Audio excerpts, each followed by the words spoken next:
Finally, I got rid of her.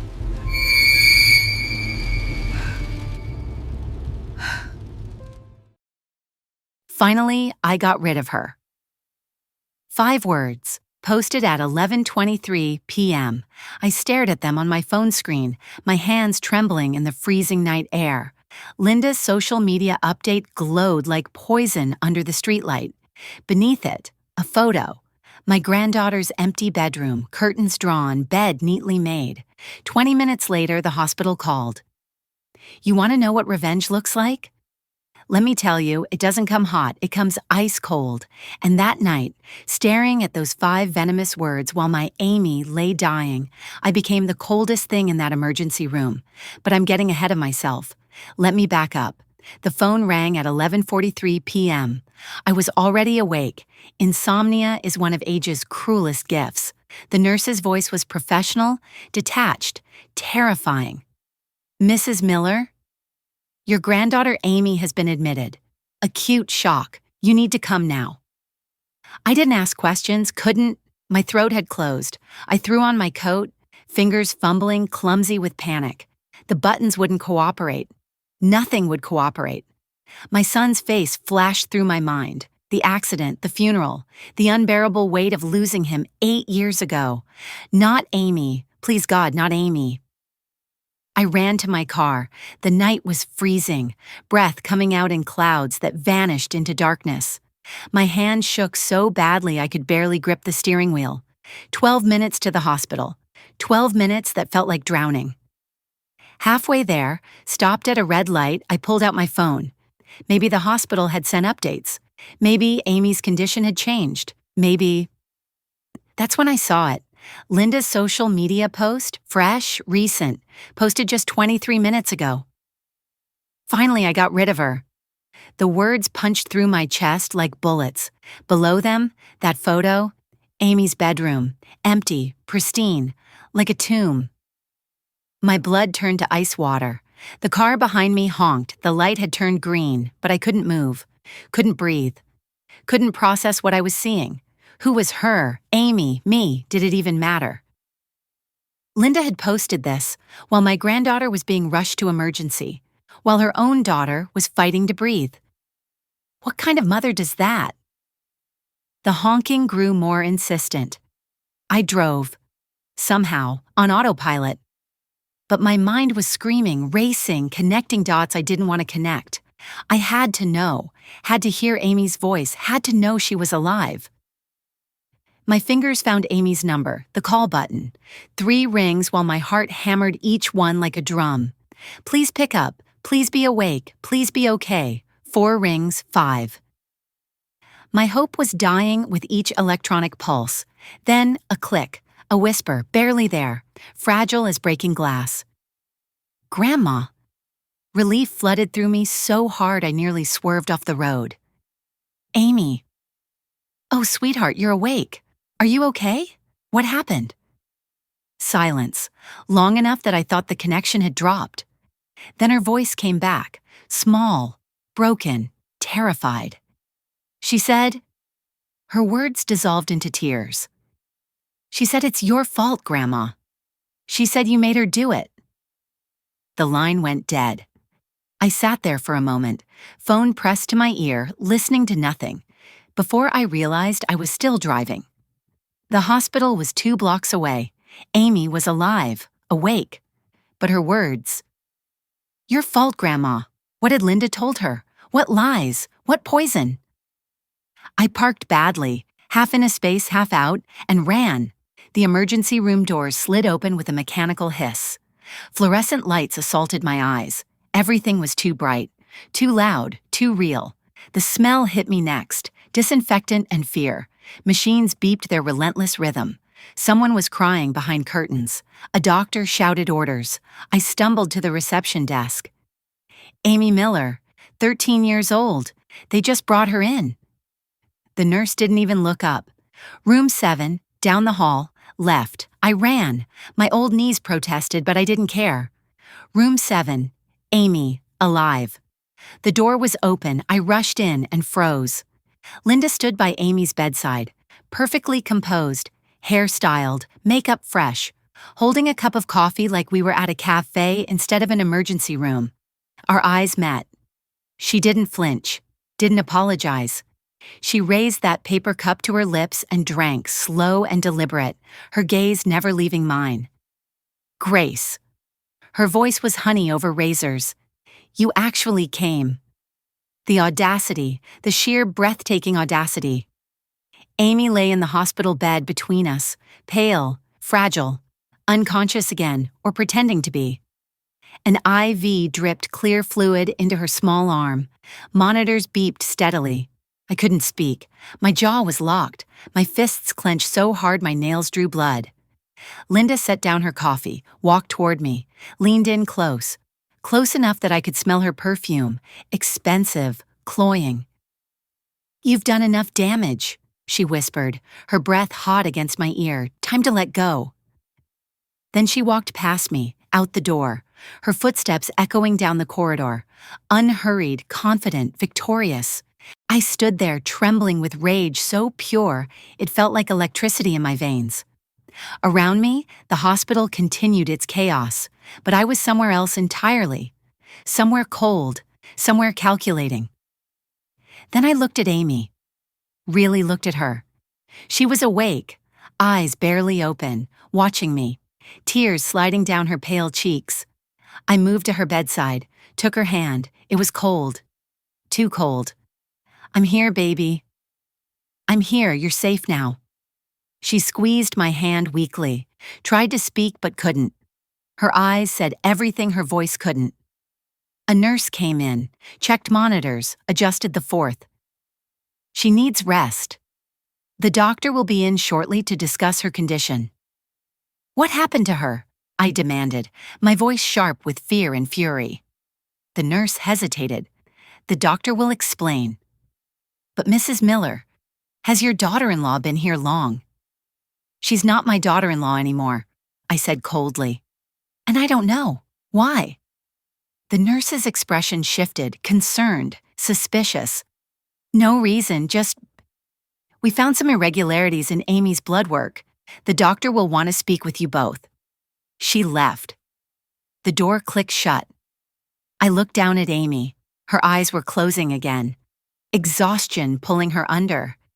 But her hand still gripped mine. I noticed her other hand, tucked under her pillow, fingers curled around something.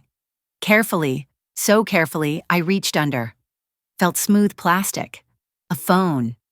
Amy's phone, the one she'd answered when I called. She'd hidden it, from Linda, from the nurses. She'd hidden it and kept it close. I understood immediately. This phone had evidence, messages, proof of whatever had happened tonight. I glanced at the door. Linda was gone. The nurse wouldn't return for at least a few minutes. Amy's eyes were closed now, her breathing steady. I made a decision, one that would change everything. I slipped the phone from under the pillow, slid it into my cardigan pocket, smooth, quick, silent. Amy's eyes flickered open, met mine, a ghost of a nod. So slight I almost missed it. She knew. She wanted me to take it, wanted me to find the truth. I squeezed her hand. I've got you, sweetheart. I promise. Rest now. She did. Her breathing deepened, her face relaxed. Whatever nightmare she'd been living, at least for now, was paused. I sat in the chair beside her bed. Amy's phone felt like a bomb in my pocket. Heavy, dangerous, full of answers I wasn't sure I wanted to find. But I would find them, because Linda had made one critical mistake tonight. She'd underestimated what a grandmother will do when her family is threatened. She'd forgotten that I'd already lost my husband, already buried my only son. She'd assumed grief had made me weak. It hadn't. It had made me patient. That night, that cold, fluorescent, terrible night, I made a decision. Not in anger, not in vengeance, in clarity. Crystal clear, ice-cold clarity. I would protect Amy. I would expose the truth. And I would make absolutely certain that Linda's carefully constructed facade crumbled into dust. Because here's what I'd learned in 68 years of living. Evil rarely announces itself. It wears a smile, drinks lattes, posts on social media, and sometimes it calls itself Mother. Hours later, when Amy was finally stable and sleeping peacefully, I stepped into the hallway. I pulled out her phone. The screen was locked, but I knew her password. Her father's birthday. The phone unlocked. Messages loaded. My hands shook as I scrolled. Text after text from Linda. Some were ordinary, reminders, emojis, photos. But one message stopped me cold. "Amy, you didn't take your medicine last night. I told you not to forget, sweetheart. It's good for you. Mom just wants you to feel better." I stared at the words until they blurred. Medicine? What medicine? Amy was healthy. No prescriptions, no chronic illness. So why was Linda giving her anything at all? My pulse quickened. The message wasn't alarming on its own, innocent even. But something about it felt wrong, calculated. I could almost hear Linda's voice in those lines, too gentle to be genuine. A creeping unease began to spread through me, slow and suffocating. Was Linda medicating Amy behind my back? And if so, why? I scrolled again, searching for context, but the thread ended there. The phone suddenly felt heavier in my hand. I slipped it into my cardigan pocket, heart thudding. Maybe it was nothing. Maybe I was reading too much into a mother's message. But deep down, something old and cold stirred inside me, a grandmother's instinct, the kind that whispers when danger hides behind familiar faces. I stood in that hospital corridor, holding what might be evidence of something, or nothing at all. But the weight of it, the unease coiling in my chest, told me this was no ordinary message. Something inside me shifted then, not certainty, but suspicion sharp enough to draw blood. Linda wanted a war? Fine, but she'd started one with the wrong woman. I may move slower now, but I move with purpose, and I'd already begun documenting everything, every post, every message, every cold, calculated word she'd ever written. She thought she'd gotten rid of me that night. Let her think she'd won. Let her sip her victory latte and smile her poisonous smile. Because while she was celebrating, I was already 3 steps ahead. She had no idea I was just getting started. Getting started meant going back 8 years, to the day everything shattered. You need to understand, I didn't want to be Amy's guardian. I wanted to be her grandmother. There's a difference. A grandmother bakes cookies and tells stories. A guardian signs legal documents and makes impossible decisions. But life doesn't ask what you want. It just hands you the wreckage and tells you to rebuild.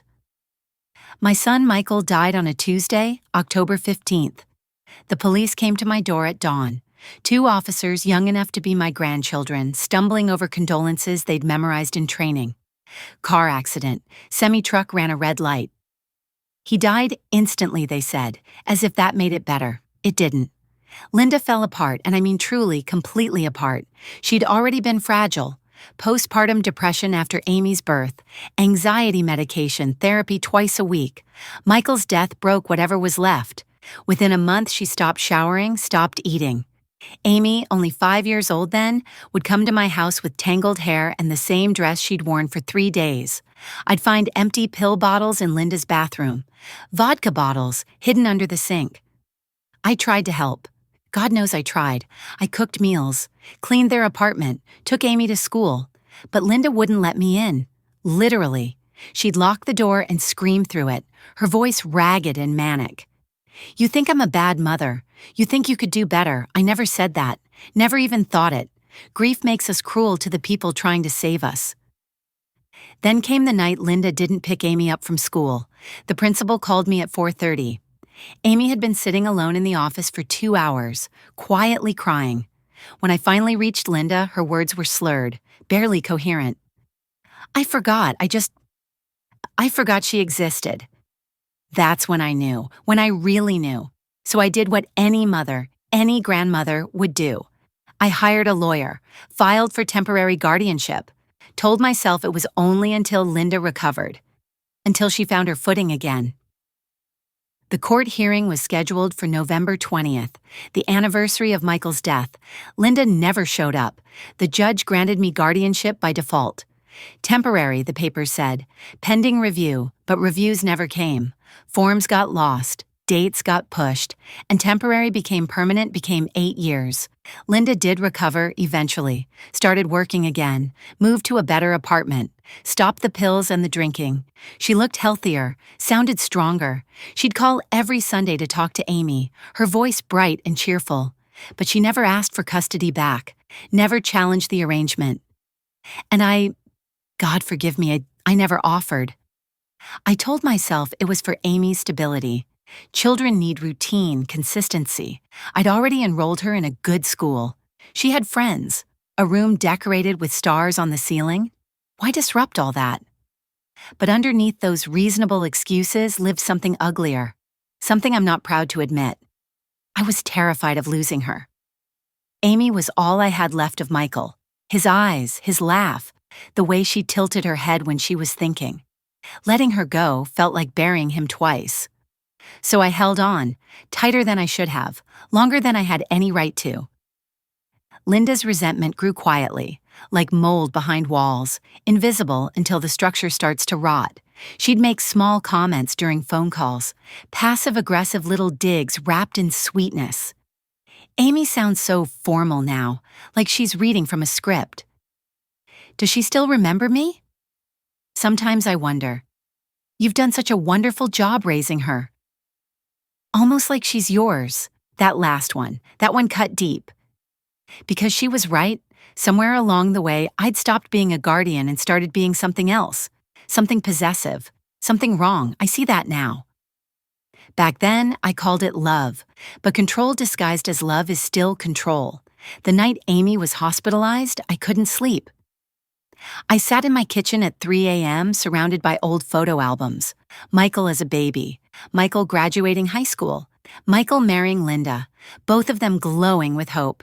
And there, tucked inside the wedding album, legal documents I'd forgotten about. The original custody agreement, court transcripts, a letter from Linda's therapist recommending supervised visitation only. I read through everything, the cold language of law reducing human tragedy to bullet points and whereas clauses. Then I found something that made my blood freeze. A handwritten note. Linda's handwriting, dated 2 years ago. She stole my life, took my daughter, turned everyone against me. But blood is blood. And someday, Amy will know the truth. 2 years. She'd been planning something for 2 years. I grabbed my laptop and opened Linda's social media, started scrolling back. Months of posts, years of them. Most were cheerful, motivational quotes, sunset photos, recipes, normal things. But every few weeks, buried between the pleasant updates, were darker messages. Vague, passive, easy to dismiss individually. Together, they formed a pattern. Some people take and take until there's nothing left. Justice delayed is justice denied. Sometimes the only way forward is to cut away the rot. And then 6 months ago, a new tag appeared. Number New Beginnings, posted late at night, always after Amy's Sunday calls. Blood isn't just biology, it's belonging. Reclaiming what was stolen takes courage. Finally ready to be whole again. My hands shook as I scrolled. Each post was a breadcrumb, a warning I'd been too blind to see. Then I found the private blog, hidden behind privacy settings. I only discovered it because Amy had Linda's password saved on her laptop. The posts there were raw, unfiltered, terrifying. Grace thinks she saved Amy. She thinks she's the hero, but heroes don't steal children. Every night I dream about taking her back. Every morning I wake up empty. The law failed me. So I'll make my own justice. The most recent entry was dated 3 days before Amy's hospitalization. Insurance papers submitted. Guardian transfer form signed. Everything is ready. Soon, Amy will know her real mother loves her. Soon, Grace will understand what it feels like to lose everything. I sat there, laptop glowing in the dark kitchen. My tea had gone cold. My hands were numb. Linda hadn't just posted, "Finally, I got rid of her," out of malice. She'd been building toward it, planning it. And I'd been too busy congratulating myself on being a good guardian to notice I'd created a monster. Not a monster. A wounded woman with nothing left to lose. And somehow that was worse. Dawn light crept through the window. I heard Amy's phone buzz in my pocket. A text message from Linda. "Hope you enjoyed playing Mother, Grace."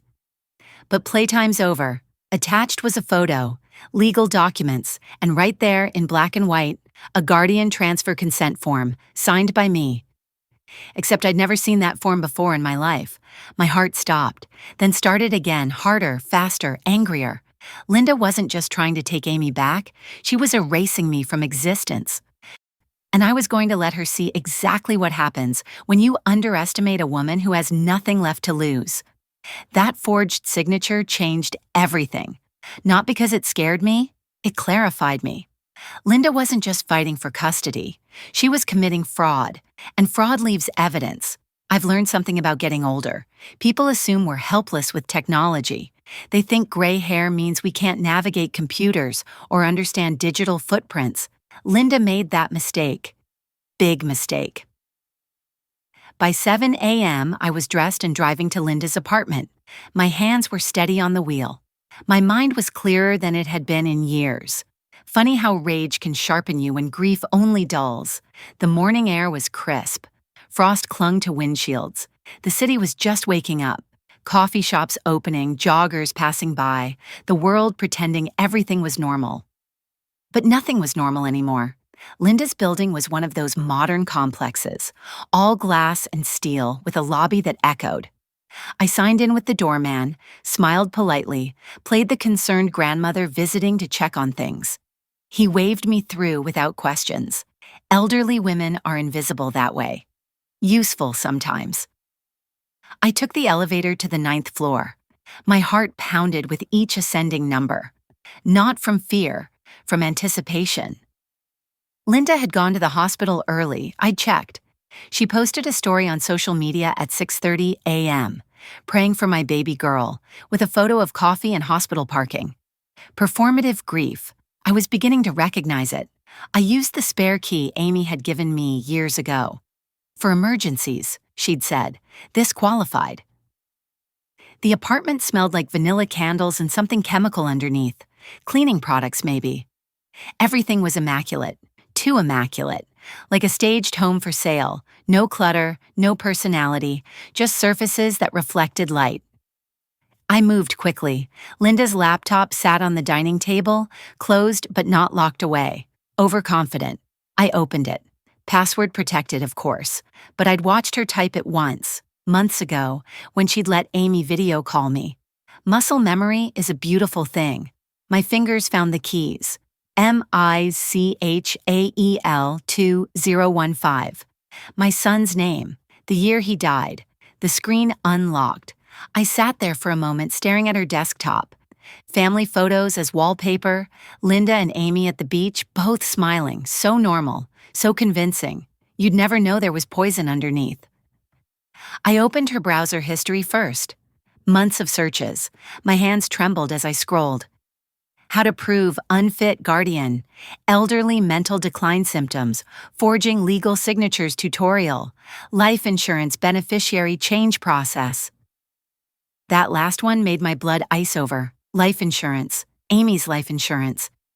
I clicked deeper, found bookmarked pages, forums where people discussed, I can barely say it, how to make accidents look natural, how certain medications interact dangerously, what symptoms mimic natural causes. My vision blurred, the room tilted. I gripped the table edge until my knuckles went white. She'd researched how to kill me, or Amy, or both of us. I forced myself to breathe, to focus. Panic helps no one. I needed evidence, not emotion. I found her email next. Hundreds of messages, most mundane. Work correspondence, shopping confirmations, spam. But in a folder labeled personal, buried deep, were drafts. Unsent emails. To lawyers. To Child Protective Services. To Amy's school principal. Each one painted me as a controlling, possibly senile old woman who'd manipulated the courts, who'd stolen a grieving mother's child, who needed to be removed from Amy's life immediately. The language was careful, persuasive, almost believable. Linda had done her homework, but she'd also made mistakes. In one draft, she mentioned preparing Amy for the transition weeks before the hospitalization. Another referenced the plan we discussed with someone named Marcus. A third mentioned insurance paperwork that needed Grace's signature, real or otherwise. Real or otherwise. There it was, confession in writing. I pulled out my phone, started photographing everything, the search history, the emails, every damning word. My hands shook, but my focus held. Click, click, click. Digital evidence time-stamped and irrefutable. Then I found the folder labeled Amy-Mom. Inside were voice recordings, dozens of them. I clicked one at random. Linda's voice, sweet and wounded, filled the quiet apartment.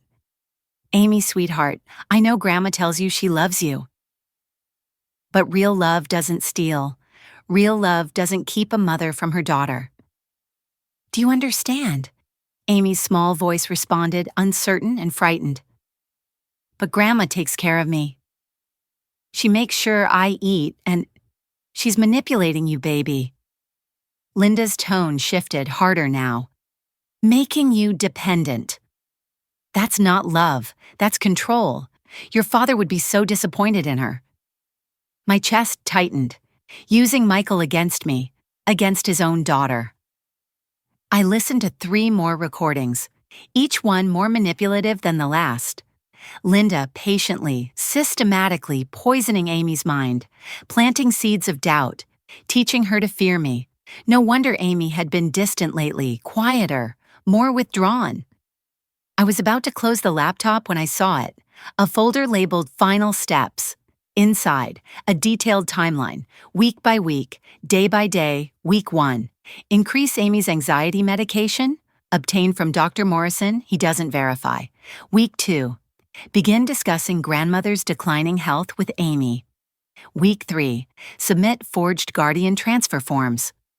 Week 4. Create medical emergency, controlled dose, just enough for hospitalization. Week 5. File emergency custody motion. Week 6. Grace declared unfit. Amy returned to mother. It was all there, every step, every manipulation. She'd planned Amy's medical emergency, drugged her own daughter to create justification for taking custody, and she'd nearly succeeded. I heard keys jangling in the hallway, footsteps approaching. My heart lurched. I closed the laptop, grabbed my phone, stood up. The door opened. Linda froze. She stood in the doorway, coffee in one hand, phone in the other. For 3 long seconds, we just stared at each other. Then she smiled, that same poisonous smile from the hospital. Grace. Her voice was silk over steel, breaking and entering now. How desperate. I should have been afraid, should have stammered excuses, but I'd spent the last hour staring into the heart of her malice. I'd seen her plan, her research, her willingness to hurt her own child. I wasn't afraid anymore. I was furious. I know everything, Linda. My voice came out steady, cold, sharp. Every search, every email, every recording, and I have proof. Her smile faltered, just for a moment. Then it returned, wider, more confident. Proof? She laughed, brittle and high. Of what?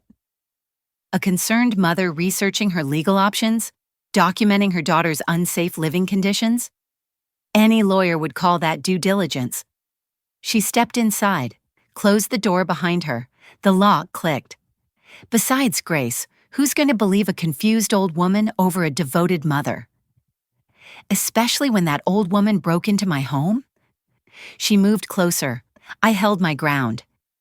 You think you're clever, she continued, her voice dropping to a whisper. You think you've won. But you're 68 years old, alone, grieving, and I'm young, successful, sympathetic. The system will side with me. It always does. She reached out, touched my arm. Her fingers were cold. So here's what's going to happen. You're going to delete those photos, walk out that door, and never come near Amy again, because if you don't... She paused, smiled wider. I'll make sure everyone knows about your little breaking and entering incident, about your unstable behavior, about how you need to be in a home, not raising children. She thought she had me cornered, thought age made me weak, but she'd forgotten something crucial. I pulled out my phone, held it up so she could see the screen clearly. I already sent everything to Frank. My lawyer, timestamped, encrypted, backed up to 3 different cloud services. I smiled then, genuinely smiled. You can't erase digital evidence, Linda. Not once it's distributed, her face went white, then red, then something twisted and ugly. You bitch, she hissed, all pretense gone. You don't know what you've done. I know exactly what I've done. I stepped past her, heading for the door. I've protected my granddaughter. Finally, I was halfway out when she screamed behind me. She's mine. Amy is mine. You can't take her from me again. I turned back, looked at her, really looked at her, saw the desperation, the rage, the brokenness underneath, and for just a moment, I felt something that wasn't anger. Pity. She was never yours to take, Linda. My voice was soft now, almost gentle. She was someone to love, and love doesn't do what you've done. I left her standing there, trembling with fury, surrounded by the perfect apartment that hid so much rot. Outside, the morning sun felt too bright, the world too loud. My hands finally started shaking, but I'd done it. Gathered the evidence, documented the truth, protected Amy. My phone buzzed, a text from Frank. Got your files? This is worse than we thought. We need to meet, now. Below that, another text, from a number I didn't recognize. You have no idea what you've started, Grace. But you'll find out soon enough. I stared at that second message. Unknown sender. Sent seconds after I'd left Linda's apartment. Linda didn't have my number, so who did? So who did have my number? That question haunted me during the entire drive to Frank's office. I kept checking my rearview mirror. Every car felt like a threat. Every red light lasted too long. My hands gripped the steering wheel so tight, my arthritis flared up, but I couldn't loosen my grip. Couldn't afford to. Someone else was involved. Someone watching. Someone who knew I'd just left Linda's apartment. The possibilities terrified me. Frank's office was in one of those old downtown buildings, brass fixtures, wooden panels, the kind of place that smelled like leather and old books. He'd been my husband's closest friend for 40 years, retired from law 3 years ago, but he still kept the office. For special cases, he'd say with that gentle smile, this definitely qualified as special. His secretary, Margaret, sweet woman in her 70s, led me straight back, no waiting. She could see the fear in my face, I suppose. Or maybe Frank had warned her. Frank stood when I entered. Tall, silver-haired, with those sharp eyes that missed nothing. He'd aged well. Better than I had, certainly. But then he hadn't buried a son. Grace. His voice was warm but serious. Sit down. Please. I collapsed into the leather chair across from his desk. My legs were shaking. I hadn't realized how much adrenaline had been holding me upright until that moment. Frank poured me water from a crystal pitcher. My hands trembled as I drank. The water tasted clean, cold, grounding. I've reviewed everything you sent, he said quietly, settling back into his chair. And Grace, this is criminal. Beyond civil custody disputes, this is attempted fraud, forgery, possibly attempted harm. I know. My voice came out hoarse. But Frank, someone else texted me. Right after I left Linda's apartment. Someone who isn't Linda. His expression darkened. He pulled out his reading glasses, examined his computer screen. Let me see that message. I handed him my phone, watched his face as he read. His jaw tightened. Unknown number. Sent via an encrypted app. He looked up at me, concerned. Grace, this suggests Linda isn't working alone. She has an accomplice, possibly more than one. The room felt colder suddenly. I pulled my cardigan tighter. Who? I whispered. Who would help her do this? Frank was quiet for a long moment. Then he turned his computer screen toward me. I did some digging this morning. Linda's been seeing someone, a man named Marcus Miller. My heart stopped. Miller? That's... Michael's cousin. Yes. Frank's voice was gentle but firm. Your late husband's nephew. He reached out to Linda about 6 months ago, offered to help her reclaim her rights. He's a paralegal, knows the system, knows how to manipulate it. I felt sick. Family, our own family, was helping her destroy us. Why? The word barely made it past my throat. Why would Marcus? Money. Frank pulled up more documents, bank statements, insurance policies. Michael's life insurance had Amy as the primary beneficiary. $2 million held in trust until she turns 18. You're listed as trustee. Linda can't access it. Understanding crashed over me like ice water.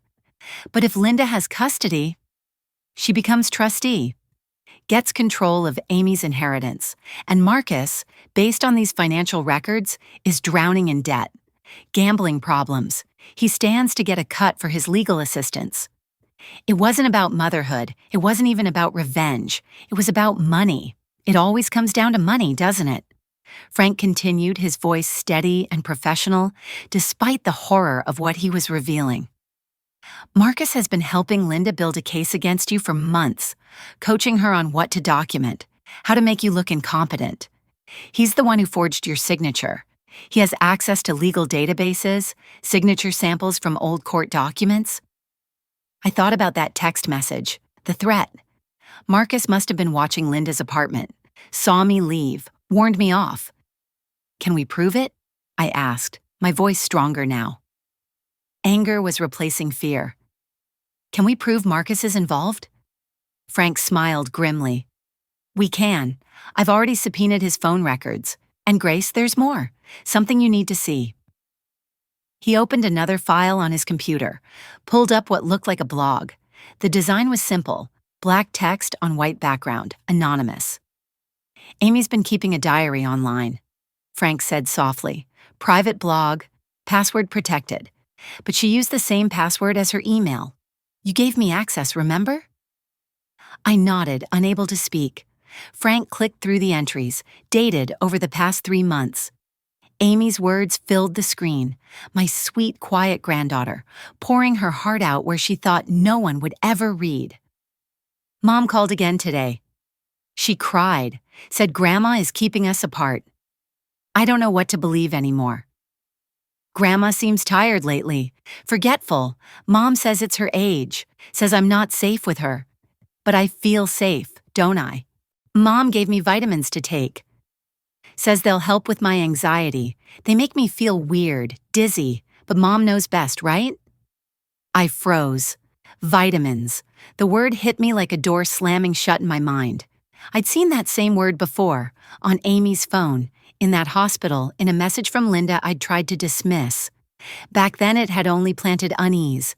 Now, reading Amy's own words, that unease bloomed into certainty. This wasn't comfort, it was control. Linda hadn't been helping Amy. She'd been dosing her, not once, but again and again, slowly, carefully, until the night everything collapsed. My vision blurred as I kept reading, tears streaking down the screen. I love Grandma. I love Mom. Why do I have to choose? Why can't they both just love me without hurting each other? Sometimes I wish Dad was still here. He'd know what to do. He always knew. Mom says blood is thicker than water, but Grandma's blood too, isn't she? This doesn't make sense. The final entry was dated the day before her hospitalization. Mom says tomorrow everything changes, says we're finally going to be a real family again. Just me and her. I should be happy. So why do I feel like I'm losing something?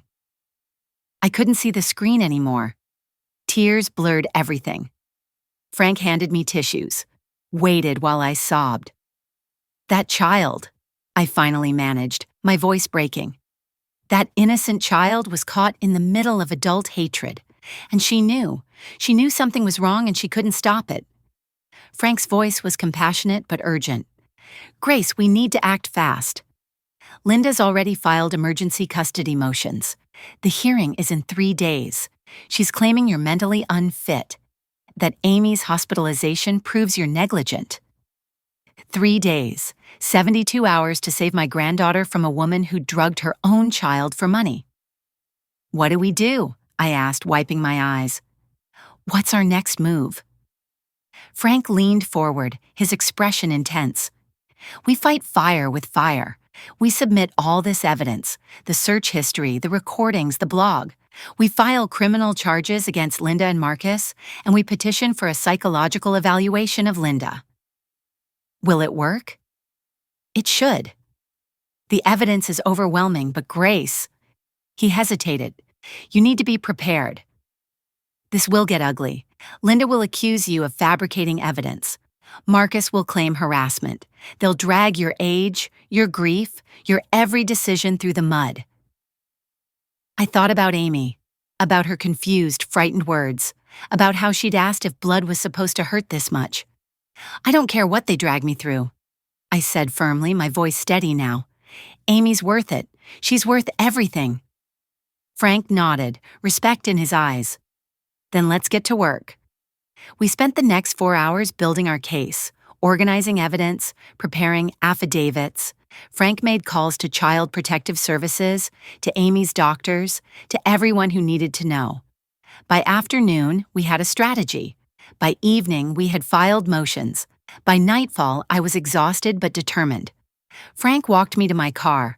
The parking garage was dim, cold. Our footsteps echoed. Grace, he said quietly, be careful. Marcus and Linda are desperate. Desperate people do dangerous things. I know. I unlocked my car, but I'm desperate too.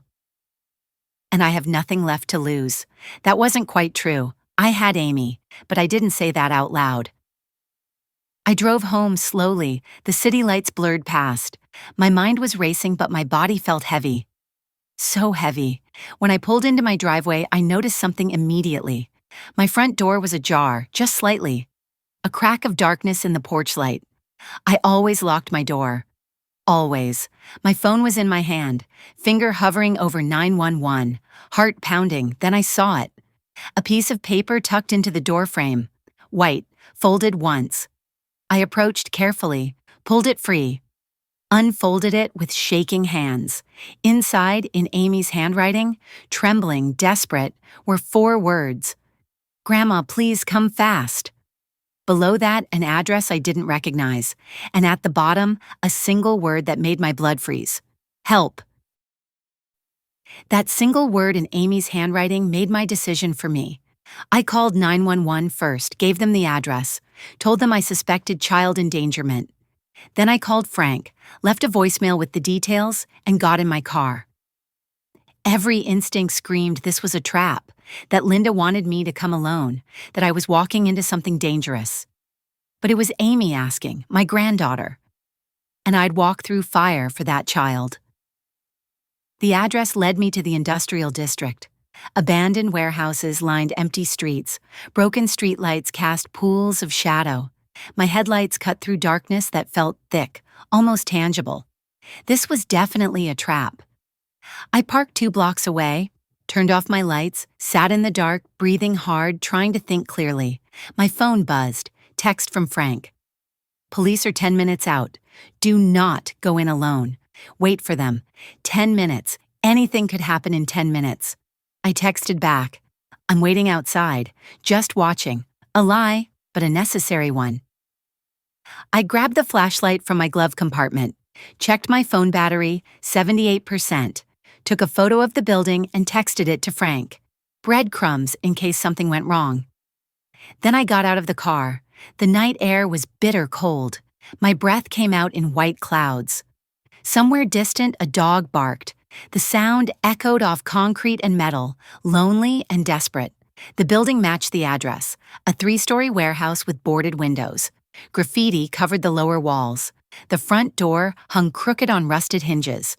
No lights inside, no movement, no sound. I approached slowly. Each step felt like betrayal of common sense. But Amy was in there. I knew it, felt it. The door creaked when I pushed it. The sound scraped against my nerves. Inside smelled like mold and oil and something sharp. Chemicals, maybe. Paint thinner. The floor was concrete, cracked and stained. My flashlight beam cut through darkness, revealing debris. Old machinery, broken pallets. shadows that moved when the light hit them wrong. Amy. My voice was barely a whisper. Too quiet. I tried again, louder. Amy, it's Grandma. Where are you? Nothing, just silence pressing against my eardrums. I moved deeper into the building, past doorways that gaped like mouths, past stairs leading up into more darkness. My flashlight flickered once, my heart lurched, but it steadied. Then I heard it, crying, soft, muffled, terrified. Amy! I ran toward the sound. Forgot caution, forgot strategy, just ran. The crying came from a room at the back. The door was closed but not locked. I threw it open. Amy sat on the floor in the corner, knees pulled to her chest, face buried in her arms, sobbing. She looked up when light hit her. Her face was bruised, tear-streaked, eyes red and swollen. Grandma? Her voice broke on the word. You came. You actually came? I was across that room in seconds, dropped to my knees beside her, pulled her into my arms. She clung to me, shaking, crying harder now. I've got you, I whispered, stroking her hair. I've got you, sweetheart. You're safe now, but even as I said it, I knew it wasn't true. We weren't safe, not yet. How did you get here? I asked gently, pulling back to look at her. Who brought you? Mom and Marcus. Her voice trembled with fear and confusion. They said we were going somewhere special. Just the three of us. But then Mom got a phone call and they both left, locked me in here. How long ago? Maybe an hour? I don't know, there's no windows, no clock. She clutched my hand. Grandma, I heard them talking before they left. Mom was angry, screaming at Marcus. She said something about you ruining everything. My blood chilled. What exactly did she say? Amy's eyes filled with fresh tears. She said if you found me here, it would prove you're unfit, that you'd do anything, break any law. She said she'd call the police herself and tell them you kidnapped me. Brilliant. Twisted but brilliant. Linda had set up a scenario where rescuing Amy would look like abduction. Amy, listen to me. I held her face gently, made her look at me. I called the police before I came. They're on their way. They'll see I came to help you, not take you. But Mom, your mother drugged you, sweetheart. The words hurt to say, hurt worse to watch Amy's face crumble. She put something in your water that made you sick, made you need the hospital. I have proof. No. Amy shook her head violently. No, Mom wouldn't. She would. She did. I pulled out my phone, showed her the screenshots I'd saved, Linda's search history, the drugging timeline. I'm sorry. I know this is horrible, but you need to know the truth. Amy stared at the screen. Her breathing got faster, shallower. She was hyperventilating. Breathe, baby. Slow breaths, in through your nose. I demonstrated. She tried to follow, failed, tried again. Gradually, her breathing steadied, but her eyes stayed wide with shock. Why? She whispered. Why would she hurt me? How do you explain to a 13-year-old that her mother values money over her safety? That she's been used as a pawn in an adult game of greed and revenge? You don't. Not fully. Not yet. Your mother is sick, Amy. Not physically, emotionally, mentally. She needs help. But first, we need to get you away from her. Footsteps echoed from somewhere in the warehouse. Heavy, multiple people. My heart jumped into my throat. Police, Amy whispered hopefully. I listened. The footsteps were trying to be quiet, sneaking, not announcing. I don't think so. I pulled Amy to her feet. We need to hide. Now. We moved quickly across the room, found a storage closet, barely big enough for both of us. Squeezed inside, pulled the door almost closed, leaving just a crack to see through. The footsteps got closer. 2 sets, then voices. She has to be here somewhere. Marcus, sounding frustrated. Her car's 2 blocks away. This is insane, Marcus. Linda, her voice high and panicked. If the police find us here? They won't. We called in a false report across town. They're busy with that. Marcus's voice was cold, calculating. We grab the kid, make it look like Grace tried to take her, and we're done. Grace goes down for attempted kidnapping, we get emergency custody, and the trust fund is ours. But what if? No, what ifs? Marcus cut her off sharply. This is happening. We're too far in to back out now. Find them. Footsteps split up, one set heading toward us, one moving away. Amy pressed against me, shaking. I put my finger to my lips. Silent. We had to be absolutely silent. The footsteps stopped right outside our closet. Through the crack, I saw Marcus. Phone in one hand, flashlight in the other. He was searching methodically, room by room. He reached for our door handle. That's when sirens cut through the night. Distant but growing louder. Real police, not whatever false lead Marcus had created. Marcus froze, swore viciously.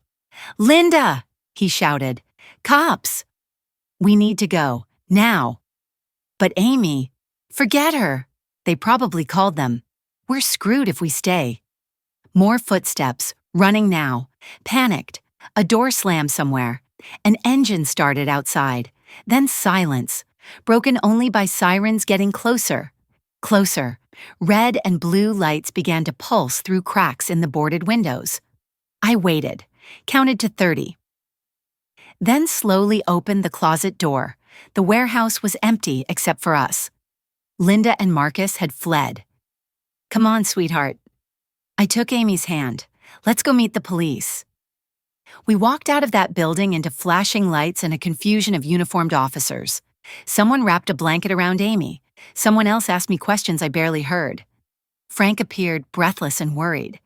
He must have driven like a maniac to get here. "Grace, thank God." He pulled me into a brief, fierce hug. "Are you insane?" "Probably." I managed a weak smile. "But she's safe." That's what matters. An officer approached. Young woman, professional, kind eyes. "Mrs. Miller, we need statements from both of you, and we've issued an APB for Linda Miller and Marcus Miller. They won't get far." Amy sat in the back of an ambulance, being checked by paramedics. She looked so small, so fragile, so betrayed. I went to her, sat beside her. She leaned against me, exhausted. "Grandma?" Her voice was tiny. "Am I going to have to see Mom again?" I thought about court dates, testimonies, the legal nightmare ahead, but I only said what she needed to hear. "Not until you're ready." "I promise." She nodded against my shoulder. "I'm glad you came." Even though it was a trap. "Me too, baby. Me too." The officer called me over. She held an evidence bag containing Amy's note, the one left on my door. "Mrs. Miller, we need to verify something. Is this your granddaughter's handwriting?" I looked at the note again. Really looked this time, under better light. The shaky letters, the desperate scrawl. It was convincing, almost perfect, but the E in please was wrong. Amy always made her E's with a distinctive loop. This one didn't have it. "No," I said slowly. "This isn't her handwriting." Someone forged it. The officer's expression darkened. "So they lured you here deliberately?" "Yes, but they didn't know I'd call you first."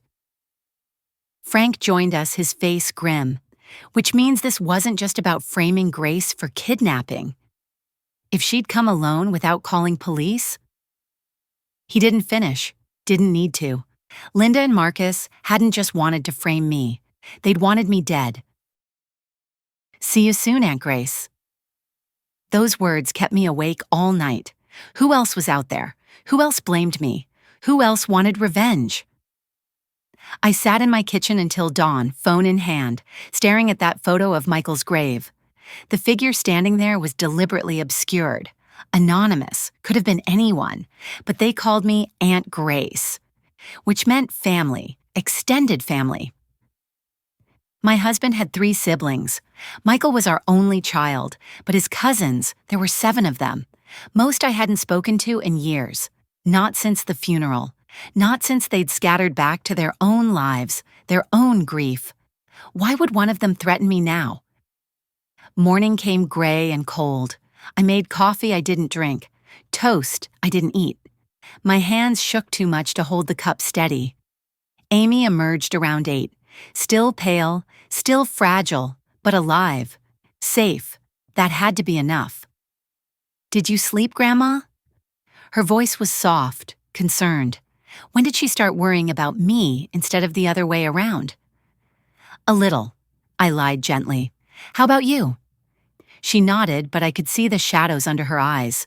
We'd both learned that surviving trauma and recovering from it are two very different things. Frank called at 9. His voice was brisk, professional, hiding whatever worry he felt. "Grace, I need you to come to the office. I've gotten hold of the old court records, all of them, including documents that were sealed." "Sealed?" My stomach tightened. "What do you mean, sealed?" "Just come." "Bring Amy, this involves her too." The drive felt longer than usual. Traffic was heavy, every stoplight was red. Amy sat quietly beside me, staring out the window. I wanted to protect her from whatever was coming, but I was learning, painfully, that protection and control aren't the same thing. Frank's office felt different today. Colder. The morning light through the windows seemed harsher somehow. He had files spread across his desk, thick manila folders, yellowed papers, the bureaucratic remains of tragedy. "Sit down, both of you." His tone was gentle but serious. Amy and I sat. Frank opened the first folder carefully, like it might explode. "Grace, do you remember the exact date of Linda's custody hearing?" "The one she missed?" "November 20th. The date was burned into my memory. 8 years ago, the anniversary of Michael's death. "Right." Frank pulled out a document. "Here's what I found. Linda did try to attend. She called the courthouse that morning, 3 times, left messages explaining she was having a breakdown, asked for a postponement." My breath caught. "What?" "The clerk never passed the messages along. Or if she did, the judge never received them. There's no record of any communication from Linda that day. So the hearing proceeded without her. Default judgment in your favor." The room tilted slightly. I gripped the armrest. "Are you saying—" "I'm saying Linda was telling the truth." Frank's voice was heavy with implications. "She tried. The system failed her, and you benefited from that failure." Amy's hand found mine, squeezed. I couldn't look at her. "There's more." Frank pulled out another document. This one looked newer. "The clerk who worked that day? She was fired 2 months later, falsifying records, accepting bribes to lose certain documents." "Bribes?" My voice came out hoarse. "From who?" Frank was quiet for a long moment. Then he slid a bank record across the desk. "From your late husband's brother. Thomas Miller. He paid the clerk $5,000 to ensure Linda's messages never reached the judge." The world stopped, just stopped completely. "Thomas?" I whispered. "But why? Why would he—" "Money." Frank's expression was grim. "Thomas knew about Michael's life insurance. Knew that if you had custody, you'd be the trustee, and Thomas was your husband's executor. He had access to estate documents, bank accounts. He was embezzling from Michael's estate. I couldn't breathe, couldn't think. My husband's own brother, family. If Linda had gotten custody," Frank continued quietly, "she would have discovered the missing funds, would have investigated. But you, grieving, overwhelmed, trusting, you never looked too closely at the financial details. Thomas counted on that." "How much?" Amy's voice cut through the silence, small but steady. "How much did he steal?" Frank looked at her with something like admiration. "Nearly $400,000 over the course of 8 years. 400,000, stolen from Amy's future, from her father's legacy, by family." "Where is he now?" I asked, my voice dangerously calm. "Where's Thomas?" "That's the problem." Frank pulled out another document, an obituary. "He died 6 months ago, heart attack, but Grace, he had a daughter, Jennifer, she's 28, and according to these financial records, she inherited his debts. substantial debts, the figure at Michael's grave, the threat. See you soon, Aunt Grace. Jennifer. She knows. The words came out flat, empty. She knows what her father did, and she thinks I'm responsible somehow. Worse than that. Frank opened his laptop, turned it toward us. She's been in contact with Linda. For months. Look at these emails. I read through them, my horror growing with each line. Your mother-in-law isn't the hero everyone thinks she is. My father helped her steal custody from you. She knew. She had to know. Grace Miller destroyed both our families. It's time she paid. The emails went back 6 months, right around when Linda's posts started getting darker, when her plan started forming. Jennifer had planted the seeds, watered them with half-truths and conspiracy theories, turned Linda's grief into a weapon. Did I know? Amy's voice was barely audible. Grandma, did you know Uncle Thomas was stealing? I looked at her frightened, confused face, and I told her the truth. No. My voice cracked. I didn't know. I trusted him. I trusted family. And that trust, God forgive me, that trust cost Linda 8 years with you. The silence was unbearable. Frank cleared his throat gently. Grace, Jennifer has filed a civil suit against you, claiming you were complicit in her father's fraud, that you knowingly benefited from Linda's stolen custody rights. She's demanding the full $400,000 plus damages. I don't have that kind of money. I felt numb, hollow. I know, which means she'd go after Amy's trust fund, the insurance money, everything Michael left for his daughter. Amy stood up abruptly, walked to the window, stood there with her back to us, shoulders shaking. I wanted to go to her, hold her, but I didn't know if I had that right anymore. What do we do? I asked Frank. How do we fight this? We present the evidence. Prove you had no knowledge of Thomas's crimes. Show that Jennifer is manipulating facts. And Grace. He hesitated. We might need Linda's testimony. She can confirm you never knew, that Thomas acted alone. Linda.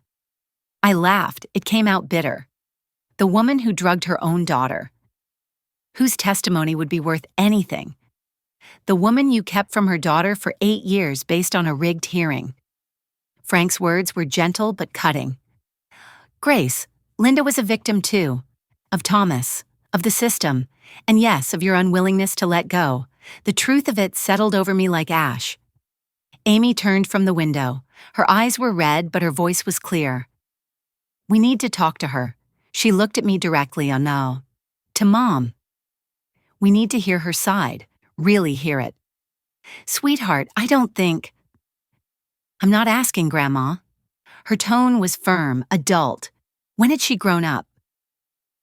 If we're going to fix this family, if there's anything left to fix, we have to start with the truth, all of it. She was right. God help me, she was right. Frank made a call. Arrangements were made. Linda was still in custody, awaiting charges, but we could visit tomorrow. That night, I couldn't sleep again. I kept thinking about Thomas, about how I'd trusted him at the funeral, how he'd handled everything, paperwork, finances, arrangements, while I drowned in grief. He'd stolen from his dead nephew's child, from his own family, and I'd never suspected, never questioned. What else had I missed? What other sins had I been blind to? My phone buzzed, another unknown number. My heart seized. I opened the message. Tomorrow you visit Linda. Smart. But here's what you don't know, Aunt Grace. My father didn't act alone. He had help from someone close to you. Someone you still trust. Below that, another photo. Frank's office, recent. The angle suggested it was taken from across the street. And in the window, Frank, clearly visible, talking on the phone. The final message came through. Ask him about the life insurance policy. Ask him who the real beneficiary is. Ask him why he's really helping you. I stared at the phone until the screen went dark. Then I stared at my own reflection in the black glass. And I realized I didn't know who to trust anymore. Not Linda, not Jennifer, not Marcus, and maybe not even Frank. Maybe not even Frank.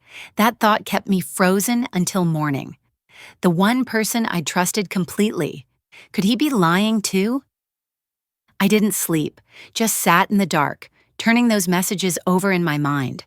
The photo of Frank's office, the questions about the insurance policy, the suggestion that someone close to me was involved. By dawn, I'd made a decision. I would confront Frank, face to face, before we visited Linda, before anything else. But first, I needed proof. I waited until Amy left for school. Yes, she insisted on going, said being home made her think too much. Brave girl, braver than I'd ever been. Then I drove to the county records office. The building smelled like old paper and floor wax.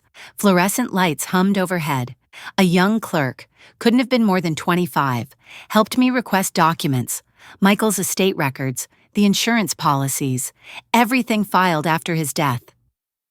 "These are public record?" I asked, my voice uncertain. She smiled kindly, the way people smile at elderly women they think might be confused. "Estate documents are yes, ma'am, once probate closes. Give me about 20 minutes. I sat in a hard plastic chair and waited, watched other people come and go. Young couples getting marriage licenses, a man arguing about property taxes, life continuing its ordinary chaos. The clerk returned with a thick folder. I signed for it, carried it to my car with shaking hands. Inside, I spread the papers across my passenger seat, started reading. Michael's will, simple. Everything to Linda and Amy, standard. The life insurance policy, $2 million. Beneficiary, Amy Miller, minor. Trustee, Grace Miller. Nothing unusual, nothing Frank hadn't already explained. Then I found a document I didn't recognize, an amendment, filed 3 months after Michael's death, right after I'd been granted guardianship. It changed the secondary beneficiary, from Linda to Frank Morrison. If anything happened to Amy before she turned 18, Frank would receive the full $2 million. My hands went numb. The papers slipped from my fingers. Frank, my husband's best friend, the man I'd trusted with everything. He'd positioned himself to profit from Amy's death. Number. No, there had to be an explanation. Frank he couldn't be. But the document was real, notarized, legal, and I'd never seen it before. Had I signed it? I tried to remember. Those months after Michael's death were a blur. I'd signed so many papers. Frank had brought them to me, said they were routine, estate management, protection for Amy. Had I unknowingly signed away my granddaughter's safety? I needed to talk to him, needed answers, but I couldn't let him know I suspected anything. Not yet. I drove to his office, kept my face neutral, my hands steady. Margaret greeted me with her usual warmth. "Grace, dear, Frank's expecting you for the prison visit this afternoon, right?" "Actually, I need to talk to him about something first." I kept my voice light. "Just a quick question about the estate." She waved me back. "Go right in." Frank was on the phone. He smiled when he saw me, gestured for me to sit, finished his call. "Grace, you're early. Is everything all right?" I pulled out the amendment, laid it on his desk, watched his face carefully. "Can you explain this?" He picked it up, read it. His expression never changed, not a flicker of guilt or surprise. The beneficiary amendment. His voice was calm, professional. "Yes, you signed this about 8 years ago, right after you became Amy's guardian." "Why is your name on it?" I kept my tone neutral. "Why would you be the secondary beneficiary?" Frank set the paper down, folded his hands, met my eyes directly. "Because I asked you to make me the beneficiary." "And you agreed." The honesty stunned me. No denial, no excuses. "Why?" The word came out harsh. "Because someone needed to be." His voice was gentle but firm. "Grace, if something happened to Amy while she was a minor, God forbid, the money needed to go somewhere responsible. Not to Linda, not in her state back then, not to Thomas, who I already suspected was stealing. You asked me who you could trust. I told you, me." $2 million is a lot of trust. "It is." He didn't flinch. "And if Amy had died, yes, I would have received that money, but Grace." He leaned forward. I would have donated every penny to children's charities. In Michael's name, I drafted a will stating exactly that. You can verify it. I wanted to believe him, desperately wanted to. Jennifer thinks you're involved somehow. I showed him the messages. She's been watching you, following you. She thinks you helped Thomas. Frank read the messages. His jaw tightened. Jennifer is desperate and delusional. Her father left her drowning in debt. She's looking for someone to blame, someone to pay. He handed my phone back. Grace, I've known you for 40 years. If I wanted money, I had 8 years to hurt Amy. I didn't. I protected her. Just like I protected you. Then why didn't you tell me about Thomas? My voice cracked. You said you suspected him. Why didn't you warn me? Because I had no proof. Only suspicions and you. He paused. You were barely surviving, barely functioning. I couldn't pile more trauma onto you without evidence. So I kept investigating. Quietly. And by the time I had proof, Thomas was dead. The truth of it hit me. All those years, Frank had been protecting me.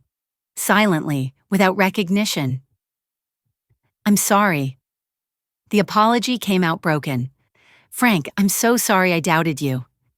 He came around the desk, put his hand on my shoulder. The gesture was fatherly, comforting. You're allowed to doubt. After everything that's happened, doubt is survival. He squeezed gently. But Grace, we need to focus. The prison visit is in 2 hours. Are you ready to face Linda? Was I? I didn't know, but Amy needed this. We all did. Yes, I stood up. Let's go. The prison was gray concrete and chain-link fences. Security took forever. Metal detectors, pat-downs, questions. Finally, they led us to a visitation room. Linda sat behind plexiglass. She looked smaller somehow. Diminished. Her hair was pulled back. No makeup. Prison orange washed her out. When she saw us, me, Frank, and Amy, something crumbled in her expression. Amy picked up the phone first. I couldn't hear what she said through the glass. But I saw Linda's face, saw her mouth, I'm sorry, over and over. Then it was my turn. Linda's voice through the phone was hollow, defeated. Grace, you came. Amy wanted to see you. I kept my voice neutral. She has questions. She deserves answers. I know. Linda's eyes were red-rimmed. I've had a lot of time to think. About what I did, about why. She looked directly at me. Jennifer told me you knew about the hearing, about Thomas bribing the clerk. She said you were part of it. I wasn't. The words came out firm. I didn't know. Not until yesterday. Linda nodded slowly. I believe you. I think. Her voice cracked. I think I always knew deep down that you weren't malicious. Just uncontrolling. But Jennifer, she knew how to twist that. How to turn my grief into rage. Why did you trust her? I asked. Why did you let her manipulate you? Because she gave me what I needed most. Linda's answer was simple, devastating. Someone to blame, someone who wasn't me.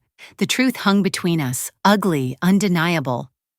Linda continued, tears streaming down her face. After Michael died, I fell apart completely and I was so ashamed, so angry at myself for not being strong enough, for failing Amy. When Jennifer came along and said it wasn't my fault, that you'd stolen my chance to be a mother, it felt like permission. Permission to stop hating myself and start hating you. But you still hurt Amy. My voice was soft but unforgiving. You drugged your own daughter. I know. Linda's voice broke completely. I told myself it was just to make her sick enough for custody, just to create evidence. But Grace. She looked at me with anguished eyes. In that moment when I gave her those pills, I knew. I knew I'd become the monster everyone thought I was. Amy put her hand on the glass. Linda mirrored it. They stayed like that, connected through plexiglass and regret. Frank spoke then, his voice measured and professional. Linda, we need you to testify about Thomas, about Jennifer's manipulation, about the fact that Grace didn't know. Linda nodded. I'll tell them everything. The truth, all of it. She looked at me again. It won't fix anything.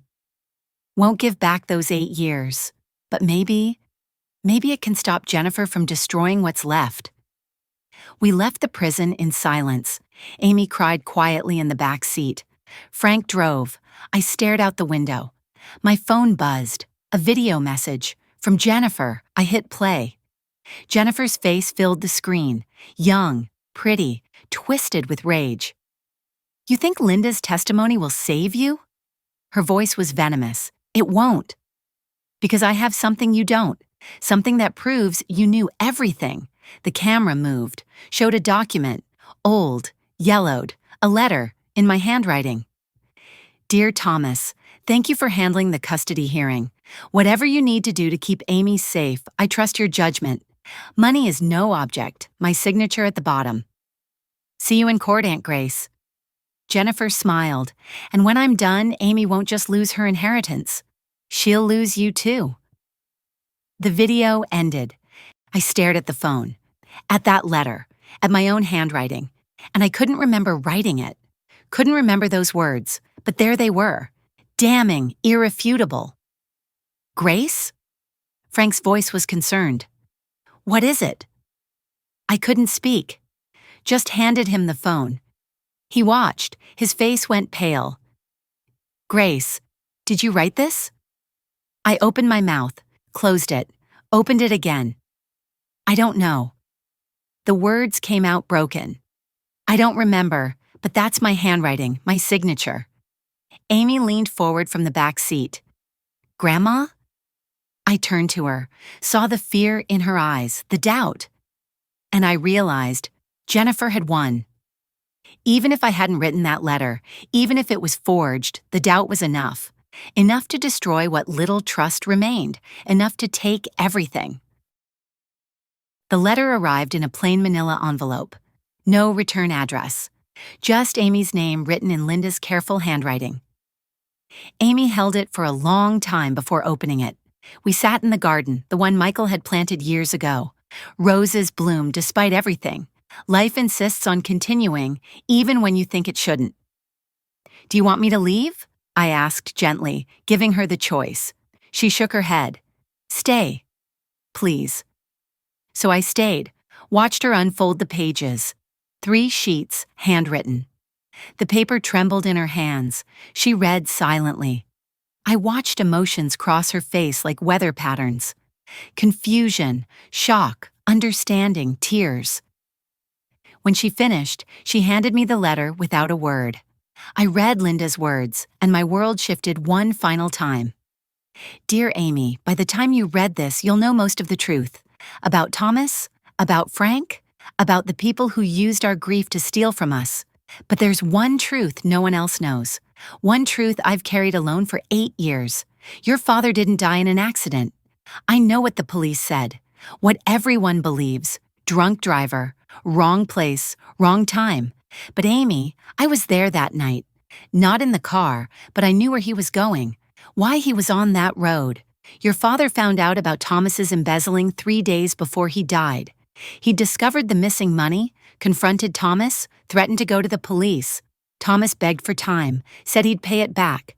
Your father agreed to wait, for family's sake. That night, Michael called me, said Thomas wanted to meet, to discuss repayment terms. I told him not to go. Something felt wrong, but Michael said family comes first, always family. The truck that hit him? The driver was never found. The police called it hit and run. But Amy, I saw Thomas that night, hours after your father died. He came to our house, said he needed to talk to me about Michael's estate. He was shaking, couldn't look me in the eyes. I knew, in that moment I knew, but I had no proof. And I was drowning, in grief, in pills, in the terrifying responsibility of being your only parent. So I stayed silent, told myself I was protecting you, told myself I was imagining things. Then the custody hearing happened, or didn't happen. When I found out Thomas had paid off the clerk, when I realized he'd manipulated the system to give Grace custody, I understood why.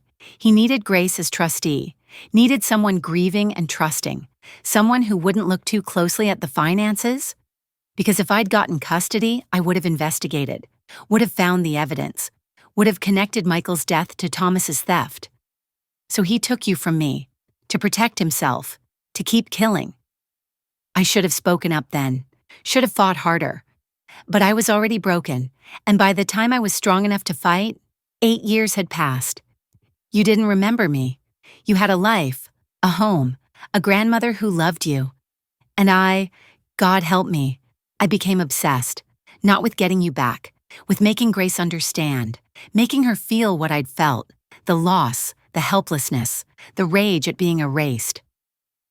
Jennifer found me 6 months ago, told me Grace had stolen you deliberately, that she'd been part of Thomas's plan. I wanted to believe her, needed someone to blame besides myself, so I let her poison me, let her turn my grief into vengeance. But Amy, here's what you need to know. What changed everything? When I put those pills in your water, when I watched you collapse, something in me shattered, not broke, shattered. Because in that moment, I became the monster I'd been accusing Grace of being. I controlled you to prove I loved you, just like Grace had. And I understood, finally understood. Grace isn't evil. She's just human, flawed and frightened and holding on too tight because she's already lost so much. Just like me, just like everyone in this tragedy, we're all just broken people breaking each other. I'm writing this from jail. They say I'll face charges for what I did. I deserve them. But before sentencing, I wanted you to know. I'm giving my testimony against Jennifer, against Marcus, against everyone who used our family's pain for profit. And I'm recommending that Grace retain custody. Not because I don't love you, but because you need stability, consistency, and because, this is hard to admit, she's been a better mother to you than I ever could have been. She gave you safety when I could only give you chaos. I'm also signing over my parental rights, permanently, so that you never have to choose between us again. So that Grace never has to fight to keep you. So that we can all finally stop hurting each other. But Amy, I need you to do something for me. Forgive her. Forgive Grace for holding on too tight. Forgive me for letting go too easy. Forgive your father for trusting family. Forgive Thomas for being weak. Forgive all of us for being human. Because unforgiveness is a chain, and you beautiful, strong, wise girl, you're the only one who can break it. I love you. I always will. And maybe someday when you're ready, we can know each other again. Not as mother and daughter, but as two people who survived the same tragedy. Until then, live, grow, be happy, be free of all this hatred. Finally let go of her. Not me, not Grace, but the anger, the resentment, the poison that's been killing us all. Love, Mom. I finished reading. The paper blurred through my tears. For a long time, neither of us spoke. Then Amy's voice, small and broken. Did you know? About Dad? About Uncle Thomas? No. The word came out hoarse. I swear to you, Amy. I never knew, never suspected. She believed me. I saw it in her eyes. She's right, isn't she? Amy whispered. About all of us being broken. About the chain. I pulled her close, held her while we both cried. For Michael, for Linda, for all the years lost to suspicion and pain. Yes, I finally said, she's right, and we're going to break it, starting now. The trial happened 3 months later. Linda testified against Jennifer and the others. Her testimony was devastating, detailed, honest. She didn't spare herself. Jennifer was sentenced to 15 years for conspiracy and fraud. Marcus got 12, Linda got 5, with possibility of parole in 3 for cooperation and remorse. Frank's sentencing was hardest. He stood in court, shoulders bent, looking decades older. I have no excuse, he said quietly when the judge asked if he had anything to say. I stole from a child. From a friend, from people who trusted me. I deserve whatever punishment you give. He got 8 years, lost his law license, lost everything. I didn't feel satisfaction, just sadness, just exhaustion. Amy's graduation came in June. Bright, sunny day. She wore white and smiled for photos. Gave a speech about breaking cycles, about choosing forgiveness over vengeance. I sat in the audience crying like every grandmother should. Later at home, Amy showed me her thesis. Psychology major, 400 pages on intergenerational trauma and the inheritance of grief. The dedication page made me weep. For Dad, who taught me about family. For Mom, who taught me about strength. For Grandma, who taught me about love. And for everyone who's still learning the difference between the three. That evening, we sat in the garden again. Roses blooming, sun setting, life continuing. Amy pulled out her phone, typed something, showed me before posting. A photo of us, 2 generations, smiling, healing. The caption, "Finally we got rid of her." I looked at her, questioning. She smiled, that knowing, gentle smile. Her, she explained softly, the hatred, the woman who wanted revenge, the ghost who haunted this family for 8 years. She's gone now, finally, she posted it. Within minutes, comments flooded in. Friends, teachers, people who'd watched her journey, all celebrating, all understanding. That night, I couldn't sleep, but for once it wasn't fear keeping me awake. It was peace, strange, unfamiliar peace. I walked to my study, pulled out an old photo album, found the picture of Michael as a baby, his eyes, his smile, all of it living on in Amy. My phone buzzed, a text from an unknown number. My heart seized, old habits, but this message was different. "Grace, it's Linda. They're letting me have supervised email access. I just wanted to say thank you for loving her when I couldn't, for keeping her safe when I was too broken, for being what she needed. You're a good grandmother, and maybe, someday, we can both be what Amy needs. Together, not instead of each other, alongside." One more thing, I found something in Thomas's belongings, a confession, written before he died, about what he did to Michael, about the truck driver he hired, about everything. "I'm giving it to the police tomorrow. Your son will finally have justice. Thank you for that call you made that night, the one to Amy's phone. It woke something in both of us, something we'd both buried too deep. It woke the truth. And the truth, painful as it is, finally set us free. Linda." I read it 3 times, then I did something I never thought I'd do. I replied, "Linda, thank you for your testimony, for your honesty, for releasing Amy from having to choose. You're right, maybe someday we can both be in her life, when you're ready, when we're all ready. And Linda, I'm sorry for everything I did wrong, for holding on when I should have let go, for not seeing your pain, for not fighting harder to help you instead of replace you. We were both trying to love the same child. We both just forgot how. Take care of yourself. Heal. And when you're out, there will always be a place for you in Amy's life, I promise. Grace." I sent it. Then I sat back, breathed deeply, felt something I hadn't felt in years. Lightness. The weight of revenge, of righteousness, of certainty had been crushing me. I hadn't even realized it until it lifted. Amy appeared in the doorway. "Grandma? You okay?" I smiled at her, my beautiful, wise, forgiving granddaughter. "I'm perfect, sweetheart.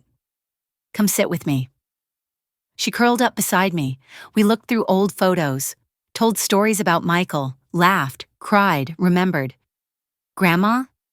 Amy said eventually. "That night, the night you made the call, what made you do it?" I thought about it, really thought about it. "Fear," I finally answered honestly. "I was terrified of losing you, of being alone, of having nothing left of your father. So I called, and that call, it didn't save anyone, not really, but it woke something." "What?" "The truth. That protection without trust is just control. That love without freedom is just possession. That sometimes." I paused, choosing my words carefully. "Sometimes the bravest thing you can do is let go." Amy hugged me. "I'm not going anywhere, Grandma. You don't have to let go of me, just the fear. Let go of the fear." She was right, again. Years pass differently now. Lighter, softer. Linda writes occasionally. Amy responds. They're building something new, something honest. I'm 73 now. Amy's in graduate school, studying trauma therapy, says she wants to help families like ours. Families caught in cycles they can't see. Sometimes I think about that night, the hospital, the phone call, Linda's post. Finally, I got rid of her. I understand now what she meant, what we all meant, not each other, not the people, the hatred, the need for revenge, the certainty that someone else was entirely to blame. That's what we got rid of, finally. And in its place, imperfect, difficult, painful, is something I never expected. Peace, not because anyone won, but because we all stopped fighting. That night, I made one call. It didn't save anyone, but it started the conversation that eventually did.